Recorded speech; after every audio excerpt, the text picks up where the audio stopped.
আসসালামু আলাইকুম। সংবাদে আপনাদের সবাইকে স্বাগতম জানাচ্ছি আমি নুসরাত। শুরুতেই সংবাদ শিরোনাম। ইসরায়েল আঞ্চলিক উত্তেজনা বাড়াচ্ছে, অভিযোগ আল শারার। ইরানে ম্যারাথনে হিজাব লঙ্ঘনের অভিযোগে আয়োজক গ্রেপ্তার। যুক্তরাষ্ট্রের নতুন কৌশলে খুশি রাশিয়া, নাখোশ ইউরোপ। চীনের বিরুদ্ধে একজোট হচ্ছে জাপান ও অস্ট্রেলিয়া। দর্শক, এতক্ষণ শুনছিলেন সংবাদ শিরোনাম। এখন বিস্তারিত। আপনি যদি ইসরায়েলের ধ্বংস চেয়ে থাকেন তাহলে চ্যানেলটি সাবস্ক্রাইব করে দিবেন এবং ভিডিওতে লাইক করে আপনার মূল্যবান মতামত কমেন্টে লিখে জানিয়ে দিবেন। এখন বিস্তারিত। সিরিয়ার প্রেসিডেন্ট আহমেদ আল শারা অভিযোগ করেছেন ইসরায়েল পরিকল্পিতভাবে আঞ্চলিক উত্তেজনা বাড়াচ্ছে এবং নিরাপত্তা ইস্যুকে অজুহাত বানিয়ে সামরিক অভিযান চালাচ্ছে। একই সঙ্গে তিনি সিরিয়ায় জাতীয় ঐক্য, শান্তি ও গণতান্ত্রিক সংস্কারের প্রতিশ্রুতিও পুনর্ব্যক্ত করেছেন।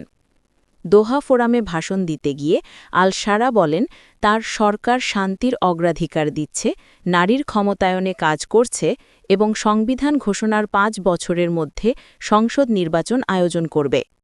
সিএনএনের ক্রিস্টিয়ান আমানপুরকে দেওয়া এক সাক্ষাৎকারে তিনি বলেন ইসরায়েল অক্টোবর ৭ হামলাকে অজুহাত করে সারা অঞ্চলে সামরিক অভিযান বাড়াচ্ছে। তার ভাষায় ইসরায়েল এখন এমন এক রাষ্ট্রে পরিণত হয়েছে যারা ভূতের সঙ্গে যুদ্ধ করছে। ইসরায়েলি হামলার প্রেক্ষাপট ২০২৪ সালের ডিসেম্বর বাশার আল আসাদ সরকারের পতনের পর সিরিয়া জুড়ে ইসরায়েলি বিমান হামলায় কয়েকশো মানুষ নিহত হয়েছে। এছাড়া দক্ষিণাঞ্চলে অনুপ্রবেশ, বেআইনি আটক অভিযান এবং চেকপোস্ট স্থাপনের অভিযোগও করেছেন আল শারা। ১৯৭৪ বিচ্ছিন্নতা চুক্তি মানার আহ্বান। আল শারা স্পষ্ট করে বলেন ইসরায়েলকে আসাদের পতনের আগের অবস্থানে ফিরে যেতে হবে এবং গোলান মালভূমি নিয়ে ১৯৭৪ সালের যুদ্ধবিরতি চুক্তি মেনে চলতে হবে। তিনি সতর্ক করে বলেন অর্ধ শতাব্দী ধরে টিকে থাকা এই চুক্তিকে পরিবর্তনের চেষ্টা এ অঞ্চলকে বিপদের দিকে ঠেলে দিতে পারে। তিনি দাবি করেন সিরিয়া ইসরায়েলে হামলা চালায়নি, বরং নিজেদের ভূখণ্ড রক্ষায় লড়াই করেছে। ইরানে আয়োজিত এক ম্যারাথনে নারীদের মাথায় হিজাব না থাকাকে কেন্দ্র করে ২ আয়োজককে গ্রেফতার করা হয়েছে। শুক্রবার ৫ ডিসেম্বর কিশ দ্বীপে আয়োজিত ওই প্রতিযোগিতার ছবি সামাজিক যোগাযোগ মাধ্যমে ছড়ানোর পর দ্রুতই এই ব্যবস্থা নেওয়া হয়। ম্যারাথনে প্রায় ২,০০০ নারী ও ৩,০০০ পুরুষ আলাদা বিভাগে অংশ নেন। লাল টি শার্ট পরা কয়েকজন নারী দৌড়বিদকে হিজাব বা মাথা কোনো কাপড়ে ঢেকে রাখতে দেখা যায়নি, যা দেশটির রক্ষণশীল মহলে তীব্র প্রতিক্রিয়া সৃষ্টি করেছে। যুক্তরাষ্ট্রের প্রেসিডেন্ট ডোনাল্ড ট্রাম্প প্রশাসনের প্রকাশিত নতুন জাতীয় নিরাপত্তা কৌশলে খুশি রাশিয়া। একে রাশিয়ার দৃষ্টিভঙ্গির সঙ্গে সামঞ্জস্যপূর্ণ বলে মন্তব্য করেছে মস্কো। মার্কিন কৌশলকে স্বাভাবিক হিসেবে নিতে নারাজ। রুশ রাষ্ট্রীয় সংবাদ সংস্থা তাসকে দেওয়া এক সাক্ষাৎকারে প্রেসিডেন্ট ভ্লাদিমির পুতিনের মুখপাত্র দিমিত্রি পেসকভ বললেন, আমরা এটিকে ইতিবাচক পদক্ষেপ হিসেবে দেখছি, তবে ইউরোপ নতুন মার্কিন কৌশলকে স্বাভাবিক হিসেবে নিতে নারাজ। ৩৩ পৃষ্ঠার এই নথিতে ইউরোপকে সভ্যতার বিলুপ্তির ঝুঁকিতে রয়েছে বলে উল্লেখ করা হয়েছে। সেই সঙ্গে যুক্তরাষ্ট্রের জন্য রাশিয়াকে বড় ধরনের হুমকি হিসেবে দেখানো হয়নি। উল্টো বৈদেশিক প্রভাব মোকাবেলা, অভিবাসন কমানো এবং ইউরোপীয় ইউনিয়নের নিয়ন্ত্রণ ও সেন্সরশিপ বিরোধী অবস্থানকে অগ্রাধিকার দিয়েছে কৌশলটি। ইইউর বিভিন্ন কর্মকর্তা ইতোমধ্যেই কৌশলটির ভাষা নিয়ে উদ্বেগ প্রকাশ করেছেন। তাদের অভিযোগ এটি ক্রেমলিনের বক্তব্যের সঙ্গে আশঙ্কাজনকভাবে মিলে যায়। ইউক্রেন যুদ্ধের বিষয়ে যুক্তরাষ্ট্রের অবস্থান দুর্বল করতে পারে বলেও আশঙ্কা করছেন তারা। নথিতে বলা হয়েছে ইউক্রেন যুদ্ধের সমাধানে যুক্তরাষ্ট্রের প্রচেষ্টাকেই ইইউ বাধাগ্রস্ত করছে। রাশিয়ার সঙ্গে কৌশলগত স্থিতিশীলতা পুনর্গঠনের মাধ্যমে ইউরোপীয় অর্থনীতিকে স্থিতিশীল করা সম্ভব বলেও দাবি করেছে ট্রাম্প প্রশাসন। পাশাপাশি ইউরোপের অভ্যন্তরে বর্তমান ধারা প্রতিরোধে যুক্তরাষ্ট্রকে সক্রিয় ভূমিকা নেওয়ার আহ্বান জানানো হয়েছে।